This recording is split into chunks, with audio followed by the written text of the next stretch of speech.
నెల్లూరు జిల్లాలో హరిహర వీరమల్లు సినిమా కోసం భారీ వర్షంలో కూడా అభిమానులు క్యూ కట్టారు. ఎక్కడ చూసినా పవన్ కళ్యాణ్ జిందాబాద్ అంటూ నినాదాలు చేస్తూ భారీ స్థాయిలో టపాసులు ఉపయోగిస్తూ సందడి చేశారు.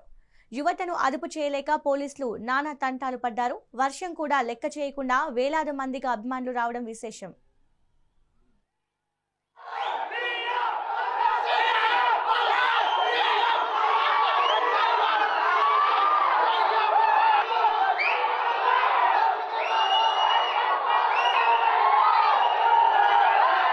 మూడు సంవత్సరాల తర్వాత పవన్ కళ్యాణ్ గారి చిత్రం ఎప్పుడెప్పుడు అని చూస్తున్నాం. ఆంధ్రప్రదేశ్ రాష్ట్ర ఉప ముఖ్యమంత్రిగా ఆయన అయిన తర్వాత వచ్చిన మొట్టమొదటి చిత్రం, అది కూడా బాధ్యతాయుతంగా ఆయన సమాజానికి ఉపయోగపడే విధంగా స్వజాతి కోసం స్వధర్మం కోసం బతికితే ఎలా ఉంటుంది అని చెప్పి చాటి చెప్పిన చిత్రం హరిహర వీరమల్లు. మనం ఈ సినిమాను చూసుకున్నట్లయితే ఇప్పుడు దాకా భారత సినీ చరిత్రలో ఒక చావా ఛత్రపతి శివాజీ లాంటి యోధుల గురించి ఏ విధంగా అయితే చూపిస్తారో ఈసారి పాన్ ఇండియా లెవెల్లో పవన్ కళ్యాణ్ గారు ఈ జోనర్ ఎంచుకోవడం నిజంగా చాలా అద్భుతంగా ఉందండి. మా అభిమాన నాయకుడు డిప్యూటీ సీఎం అయిన తర్వాత మొట్టమొదటి సినిమా రిలీజ్ అయింది. బాక్స్ ఆఫీస్ అమ్మ మొగుడు తిరిగి వచ్చాడు. బాక్స్ ఆఫీస్ బాద్షా ఇస్ బ్యాక్. రికార్డులు బద్దలవబోతున్నాయి.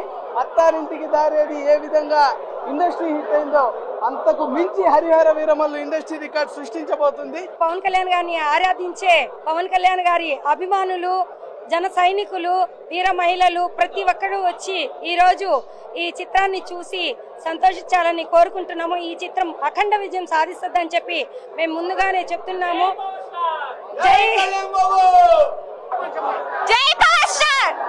ఇప్పుడు ఫస్ట్ టైం 7 సంవత్సరాల తర్వాత తీసే మూవీ ఇది.